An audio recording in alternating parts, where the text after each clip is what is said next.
तर कसे आहात सगळे? मस्त ना? आणि आजचा व्हिडिओ आहे माझ्या त्या मित्रमैत्रिणींसाठी ज्यांना वाटतं की शहरात गेले आणि मॉडर्न कपडे घातले की आम्ही आमचे कल्चरल ठेवू विसरतो, किंवा त्या मित्रमैत्रिणींसाठी ज्यांना मी फिश घरीच क्लीन आणि कट करते हे बोलले की केस स्टार्ट होतात.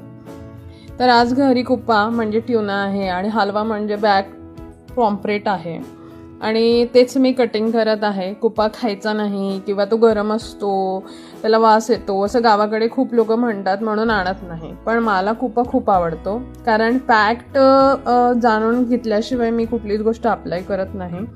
कुप्पा हा सगळ्यात हेल्दी फिश आहे बोंबील नंतर, कारण त्यामध्ये ओमेगा 3 फॅटी ॲसिड, विटॅमिन्स या सगळ्या गोष्टी असतात आणि आपल्या हार्टसाठी कुप्पा खूपच जास्त फायदेशीर आहे.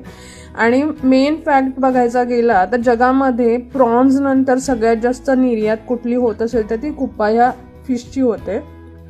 त्यानंतर आहे आपला हलवा. आता त्याला तुमच्याकडे काय म्हणतात हे मला माहिती नाही, ते कमेंट करून नक्की सांगा. पण आमच्याकडे हलवा म्हणतात किंवा ब्लॅक पॉम्प्रेट असंही म्हणतात. आणि तो मेन फेमस आहे विटॅमिन डी. आपल्या जर शरीरामध्ये विटॅमिन डी किंवा B12ची कमतरता असेल तर हा सगळ्यात चांगला सोर्स आहे, ज्याच्यामध्ये फॉस्फरस आणि सेलेनियम पण आहे.